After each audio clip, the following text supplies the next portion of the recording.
할렐루야. 한 주간 평안하셨죠? 오늘도 영상 예배 참석하신 여러분을 주님의 이름으로 축복합니다. 이제 조금 선선해진 것 같습니다. 낮에는 아직 덥긴 하지만 아침 저녁으로는 이제 선선한 바람이 부는 것 같습니다. 날씨가 점점 좋아지고 있죠. 그러니 여러분들 더욱더 하나님 말씀에 집중하는 8월 한 달이 되셨으면 좋겠습니다.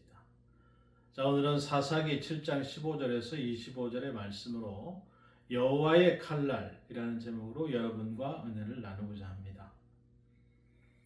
여러분들 잘 아시는 한자 중에 이킬습이라고 하는 한자가 있습니다.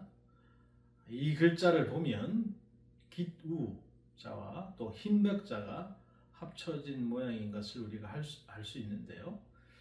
이 뜻은 흰새가 날기 위해서 100번을 퍼덕거리며 날래한 모양을 그린 그런 글자가 되겠습니다.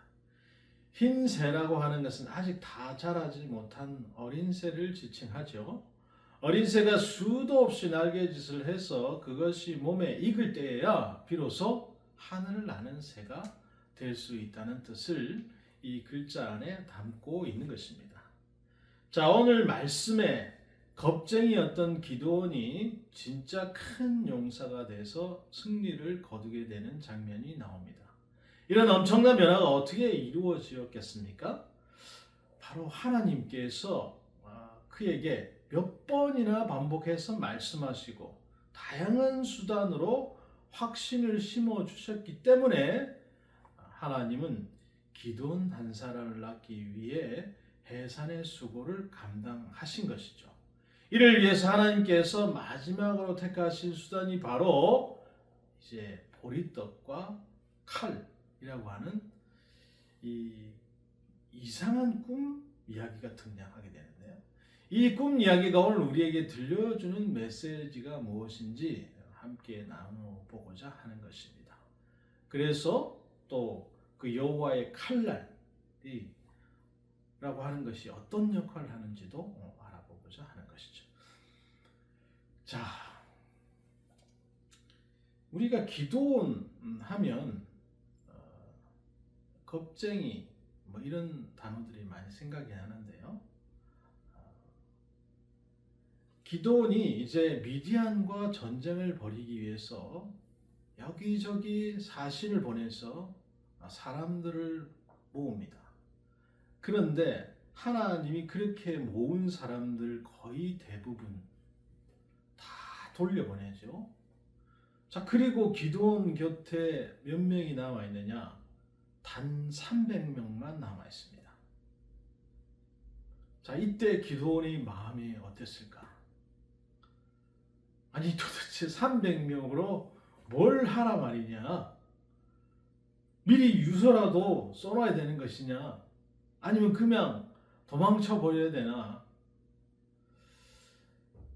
전쟁 바로 전날 기드온은 별별 생각에 잠들지 못하고 이쪽 저쪽 몸을 뒤척였을 거예요. 하나님께서 이런 기드온의 마음을 아시고 그에게 말씀하십니다. 일어나 진영으로 내려가라. 내가 그것을 내 손에 넘겨주었느니라. 만일 내가 내려가기를 두려워하거든 내부와 불화와 함께 그 진영에 내려가서 그들이 하는 말을 들으라. 그 후에 내 손이 강하여져서 그 진영으로 내려가리라. 자, 오늘 읽지는 않았습니다. 9절 11절의 말씀인데요. 여러분들께서 9절부터 한번 읽어보시기 바랍니다. 하나님께서 또다시 기드온에게 승리를 약속하시는 거예요. 그리고 미디안 진영으로 내려가서 그들이 하는 말을 도청해 보라고 하는 거예요.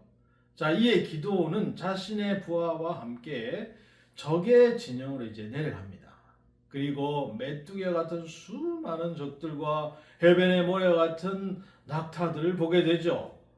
그 모습을 보자 안 그래도 두려웠던 마음에 더 두려움이 쌓이는 거예요. 그렇지만 뭐 이왕 온 길인데 온 김에 미디안 병사들이 도대체 무슨 말을 하는지 드러나 보기는 하는 거죠.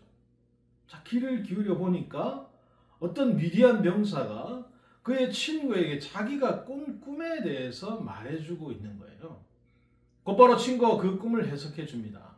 놀랍게도 그 꿈의 주인공이 기드온 자신이라는 거예요. 꿈은 기드온을 두 가지 사물로 표현하고 있는데요. 바로 하나는 보리떡입니다. 기드온이 그것을 이룬 적 어떤 사람이 그의 친구에게 꿈을 말하 이르되 보라 내가 한 꿈을 꿨는데 꿈에 보리떡 한 덩어리가 미디안 진영으로 굴러들어와 한 장막에 이르러 그것을 쳐서 무너뜨려 위쪽으로 엎으니 그 장막이 쓰러지더라 그랬습니다.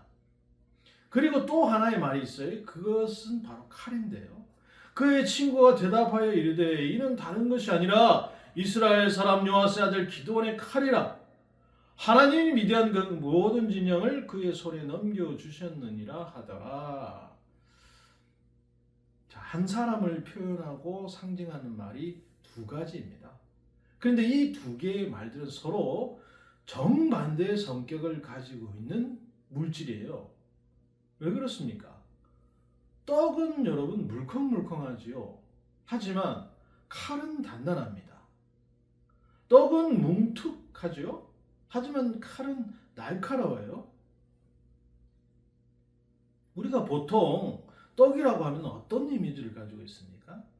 대개는 형편이 없고 별 볼 일이 없고 실패한 것처럼 이런 것들을 상징하게 돼요. 그런데 요즘에 나오는 이쁜 이런 떡이 아니고요. 보리떡입니다. 보리떡이니까 더 그렇겠죠. 팔레스타인 지방의 보리떡은 우리나라 사람들이 먹었던 개떡하고 비슷한데요. 흔히 우리가 이런 말 하잖아요. 오늘 기분이 개떡 같네.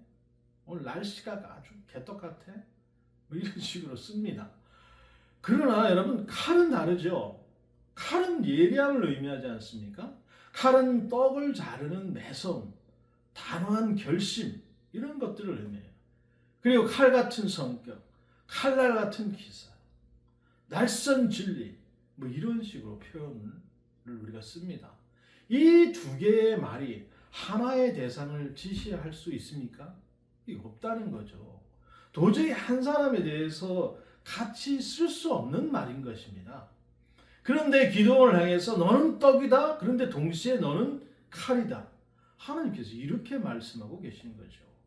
기드온은 정말 보리떡과 같은 사람이에요. 기드온이 등장하던 첫 장면을 여러분 한번 기억해 보세요. 그는 포도주 틀 안에서 깨작깨작 밀을 타작하고 있었어요. 왜 깨작깨작 포도주 틀에서 밀을 타작합니까? 누가 와서 자기를 죽일까 봐 거기서 숨어서 밀을 타작하고 있었던 거죠. 그만큼 소심하고 두려움이 많은 사람이에요. 또한 기도를 보면 빨리 반응하지 않습니다. 굉장히 느려요. 이것이 다른 사사들과의 차이점이에요. 온니엘이나 에웃이나 드보라 같은 앞선 사사들은 하나님이 부르시면 바로바로 즉각 반응을 했어요. 그러나 기도는 큰 용사로 부르심을 받고 나서도 6장이 다 지나가도록 도무지 나서질 않아요. 7장에 와서도 계속 머뭇합니다. 게다가 기도는 얼마나 말이 많은지 몰라요. 그의 입에는 한결같이 이걸요? 제가요? 아니 왜요? 이런 반응이 계속 나오는 거예요. 그는 또 양털 가지고 이랬다 저랬다 합니다. 우리가 기도를 보고 있자면 속이 터지죠. 다른 사사들과 비교하면 기도는 정말 보리떡 같은 사사예요. 뿐만 아니라 기도원과 함께 있던 병사들을 보십시오. 겨우 300명. 그들이 무슨 칼날입니까? 아니 역시 보리떡 같은 사람. 왜 기도는 이렇게 느릴까요? 왜 이렇게 못나고 변명이 많은 것일까? 사사기를 연극 무대 조명에 비유해보면 사사기는 한 장 한 장 더 진행할수록 이 조명이 어두워진다. 그런 특징이 있어요. 시간이 흐를수록 이스라엘 백성들이 세상과 점점점 더 비슷해져 가는 것입니다. 세대가 흐를수록 백성들은 세상과 점점 비슷해져 가기 때문에 점점 더 고집스럽고 강팍해졌어요. 사사들은 이스라엘 구원자이기도 하면서 동시에 그 시대의 이스라엘을 대표하는 역할을 하기도 합니다. 너무 느린 기드온, 너무 고집이 센 기드온, 너무 생각이 복잡하고 핑계가 많은 기드온. 이것은 세상과 비슷해져가는 당시의 그 하나님 백성의 모습을 대변하는 모습인 것입니다. 이것은 기드온 속에 곧 하나님의 백성에 걷어내야 하는 장애물이 그만큼 많아졌다, 그런 뜻이죠. 장애물이 많으면 많을수록 하나님의 말씀이 그 속으로 들어가기가 점점점 더 어려워지는 것이죠. 이것이 기드온의 모습이고요, 이스라엘 백성들의 영적인 현 주소였다라는 것입니다. 그래서 기드온에게 더 많은 단계에 더 많은 시간이 필요했던 거예요. 예전에 우리가 말씀 공부 한번 하면 예수님을 영접하는 사람들이 많이 있었습니다. 지금 8월 달이지 않습니까? 학생들이 이제 여름 수련회를 하게 되는데, 여름 수련회 한번 참석하고 나면 그냥 사람이 확 180도 달라져요. 은혜 한번 받으면 일생을 주님께 헌신하기로 결심하는 일이 일어납니다. 그러나 이제 은혜 한 번만으로는 안 되는 시대예요. 말씀 공부 한 번만으로 안 됩니다. 여름 수련회 한 번으로 변화가 되질 않아요. 몸이 아프거나 자녀들의 진료가 막히거나 또는 자녀에게 큰 문제가 생기거나 나에게 큰 문제가 생겨야 겨우 하나님 바라보고 하나님의 그 이름을 부르려고 합니다. 말씀 한마디가 우리 마음에 깊이 역사하기 위해서 먼저 치워야 할 수많은 장애물들이 있는 것이죠. 이것은 그만큼 우리가 세상과 비슷해져 있다는 반증입니다. 그러면 우리는 보리떡 세대라 아무것도 할 수 없는 것일까요? 그렇지 않습니다. 원조 보리떡 기드온을 여러분 한번 보십시오. 이 사람 기드온이 드디어 여호와의 전쟁에 이제 나서게 되는 거예요. 기드온이 어떻게 담대하게 전쟁에 나설 수 있게 되었을까? 그런 변화의 힘은 기드온 자신에게서 나온 것이 결코 아닙니다. 놀랍게도 하나님께서 적진한 가운데서 미디안 군사들 입에서 나온 이야기를 듣게 하심으로 기드온을 그렇게 만드신 거예요. 그 이야기는 떡과 칼의 이야기가 아닙니다. 둥근 떡이 굴러오는데 그것이 칼이었다, 그런 얘기예요. 이 이야기를 듣자마자 기드온은 보리떡이 바로 자기 자신인 줄을 알았어요. 그런데 이상한 것은 이 보리떡이 칼로 변신한다는 겁니다. 보리떡 한 덩이가 미디안 진영 흘러들어 함장에 그를 쳐서 무너뜨려 위쪽으로 엎으니 그 장막에 쓰리다. 이는 다른 것이 아니라 이스라엘 사람 요아스의 아들 기드온의 칼이라, 그런 말을 들었잖아요.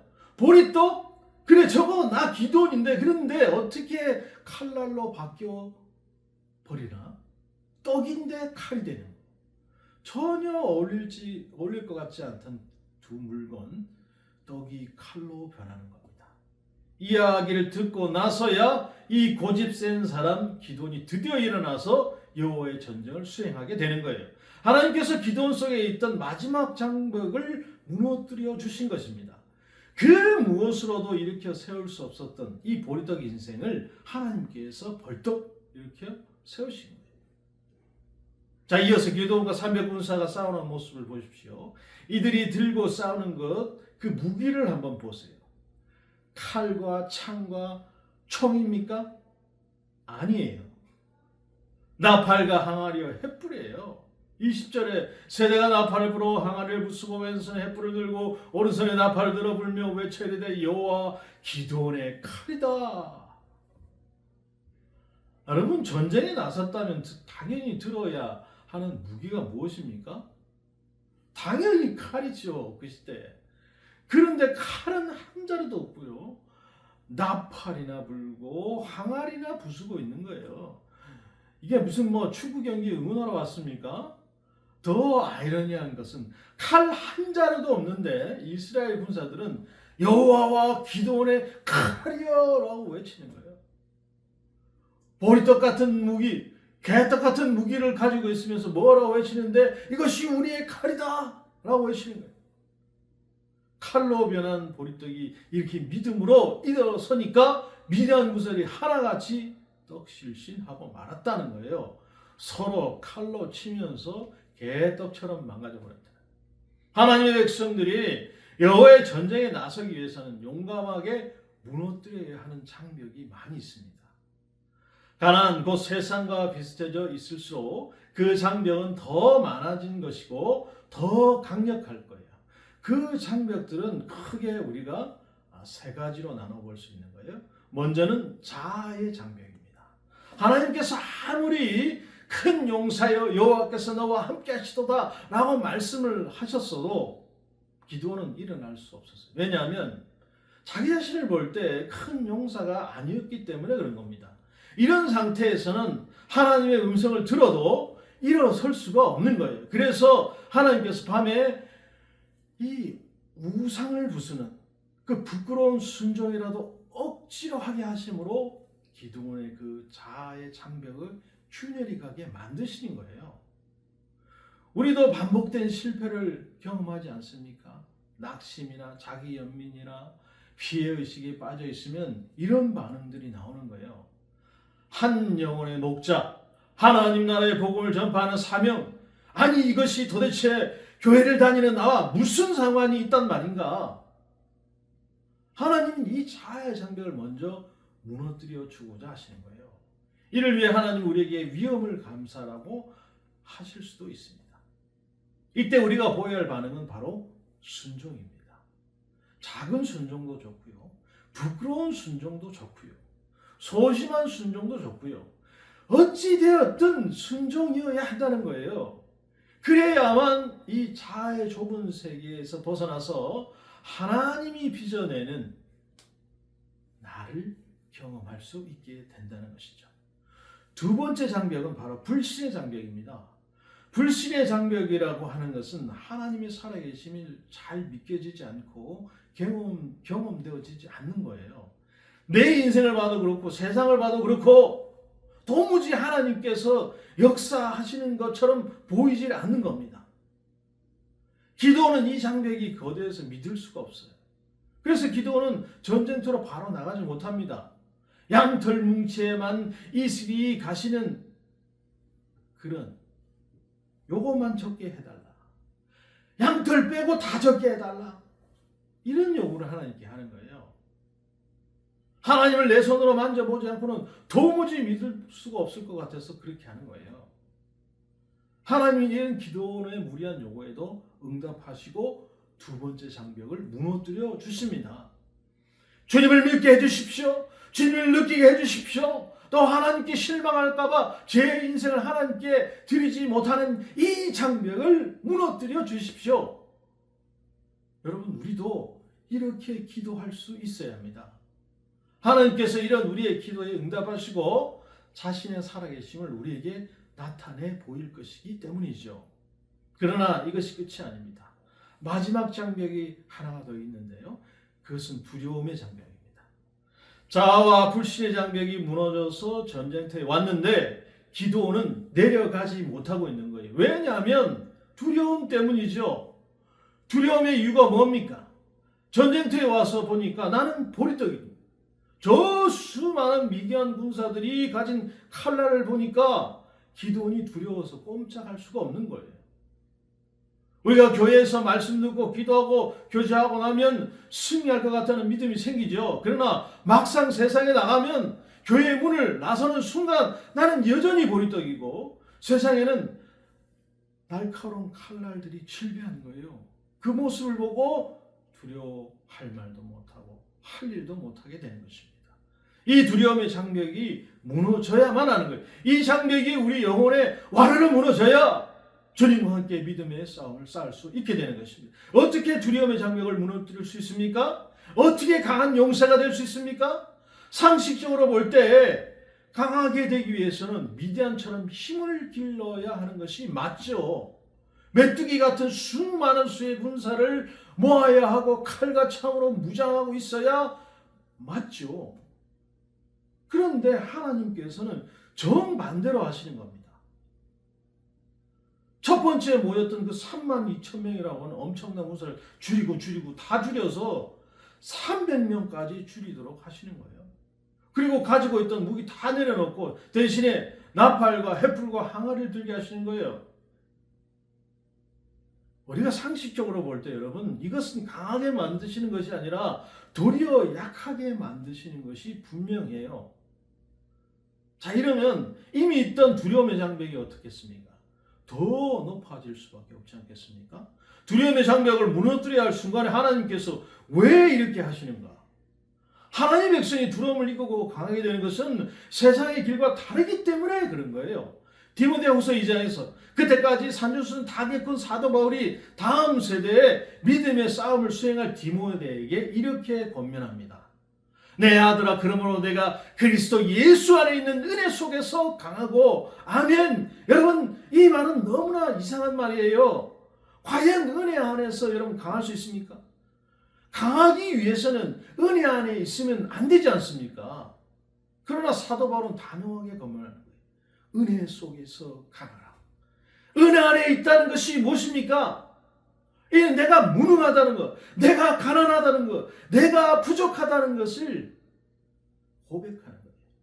이와 동시에 하나님만의 나의 능력이 되시고 오직 하나님만이 나의 자랑이요 나의 의가 되심을 고백하는 것입니다. 이렇게 하나님만 의지하는 자들에게 주어지는 것이 여러분 바로 은혜죠. 이 은혜가 우리를 강하게 하는 거예요. 은혜가 두려움을 내어 쫓습니다. 은혜 입은 자는 담대해지는 거예요.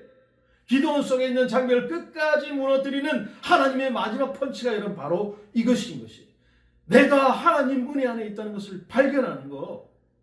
나는 보리떡이지만 자비하신 하나님 은혜 손에 그 잡힐 때 내가 칼날이 될 수 있다는 것을 깨닫는 것.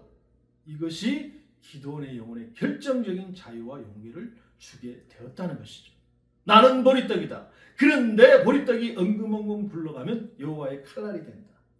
정말로 부족하고 컴플렉스 투성이에 느려 터진 보리떡 같은 인생이 칼날 같은 인생이 되는 거예요. 반면에 칼날처럼 보였던 미디안이 보리떡, 개떡이 되는 것입니다. 우리들 역시 인간적인 관점에서 볼 때 다 보리떡 인생이죠. 하나님 백성들에게 다 핸디캡이 있어요. 겉으로 볼 때 화려하고 당당해 보이는 사람도 다 마음의 아픔이 있고요. 다 한 가지씩 컴플렉스가 있어요. 저마다 다 약점이 있다는 것입니다. 하나님께서 그것들을 허락하신 거예요. 신체적 약점, 정서적인 약점, 성격적인 약점, 가정적인 약점일 수도 있어요. 사회적 조건, 인간관계의 약점일 수도 있는 것입니다. 하나님의 백성들은 엄격한 품질 검사를 통과한 정품이 아니에요. 다 어딘가 흠이 있는, 다 B급입니다. 전부 보리떡이라는 거예요. 그런데 그것 때문에 하나님의 은혜를 구하게 되는 거예요. 이 보리떡이 그리스도 예수 안에 거하고 그 은혜에 감사하고 살아갈 때, 그때 보리떡이 칼날이 되어 버리는 것입니다. 아멘. 이 보리떡이 믿음으로 살아갈 때, 이 세상을 향해 돌진할 때 이 보리떡이 칼날이 되는 거예요. 이것이 하나님의 백성들의 본질인 것입니다. 제가 기도원을 보면 남 같지가 않아요. 꼭 제 모습을 보는 것 같거든요. 저도 여러 번 이 목회자가 되라고 권면을 하는 얘기를 주변에서 너무너무 많이 들었어요. 또 제 멘토이신 목사님께서도 계속해서 그렇게 얘기를 하셨어요. 근데 저는 하지 않았습니다. 그렇게 옆에서 이야기하는데도 저는 그 정도는 아닙니다 라고 하면서 계속 민기적 그랬어요. 영적으로 너무 느려요. 느려도 너무 느린 거야. 기도원처럼 핑계가 많고요, 복잡하고요, 두려움도 많은 거예요. 아니, 나 같은 사람이 어떻게 저 큰 목회자의 길을 갈 수 있단 말인가. 하나님, 저는 못하고요. 그냥 저는 뭐 세상 사람처럼 좀 살면서 잘하는 장로, 믿음 있는 장로까지는 제가 하겠습니다. 이런 보리떡 개떡 같은 인생이었어요. 저도. 그런데 하나님께서 이런 저를 너무 오래 참아주셨어요. 제 안에 있는 자아의 장벽, 불신의 장벽, 두려움의 장벽, 이것들을 하나씩 하나씩 부숴주셨어요. 다른 것이 아니라 복음 안에 있는 십자가의 은혜를 알고 누리게 하심으로 이 일을 이루어 오셨습니다. 그리고 저에게 이 보리떡, 개떡 같은 인생이 여호와의 칼날이 될 수 있다는 믿음을 주신 거예요. 칼처럼 예리하게 한 영혼의 심령을 찔러 쪼개서 말씀의 종이 되고 세상을 변화시키는 나의 종이 되라 하는 그 비전과 소망을 주셨어요. 그렇지만 한편에 아직도 저는 실망하고 낙심할 때가 많습니다. 이렇게 믿음이 없어서 어떻게 하나? 우리가 이렇게 두려움에 사로잡혀 있어서 무엇을 할 수 있나? 우리가 이렇게 세상에 물들어 있는데 하나님이 과연 우리를 쓰실 수 있을까? 이런 고민이 많아요. 그리고 이렇게 속으로 중얼거립니다. 역시 우리가 보리떡이구나. 그런데 하나님께서 오늘 말씀을 붙들게 도와주시는 거예요. 지금 하나님께서 우리 안에 있는 장벽을 부수고 계시는 거예요. 자아의 장벽, 불신의 장벽, 두려움의 장벽을 하나씩 하나씩 차근차근 은혜의 힘으로 무너뜨리고 계시는 것이에요. 시간이 걸리겠지만 마침내 우리는 여호와의 칼날이 될 것입니다. 아멘. 세상을 이기는 주님의 군사가 될 거예요. 여러분 이것을 믿으십시오. 아멘. 보리떡은 보리떡의 삶의 방식이 있어요. 보리떡은 미디안 군사처럼 살면 안 되는 것입니다. 보리떡은 보리떡처럼 살아야 돼요. 그러할 때 보리떡은 이 세상 속에서 칼날이 되는 것입니다. 보리떡 정신이 무엇입니까, 여러분? 그리스도 예수 안에서 강해지는 것. 미디안의 칼날 정신에 세뇌당하지 않고 보리떡 정신 곧 나는 은혜 아니면 살 수 없어 내게 참된 평안과 위로를 주시는 분은 오직 예수님뿐이다. 그 각오로 고집스럽게 믿음의 길을 뚜벅뚜벅 걸어가는 것입니다. 그렇게 할 때 바보 같아 보이겠지만 나중에 보니 속이 꽉 찬 그런 인생이 되는 것이죠. 겉으로 보면 허접해 보이는데 알고 보니까 하나님을 향한 경건이 있고 헌신과 사랑이 있는 아름다운 인생이 되는 거예요. 화려하진 않지만 충성과 헌신은 멋진 인생이 되는 것입니다.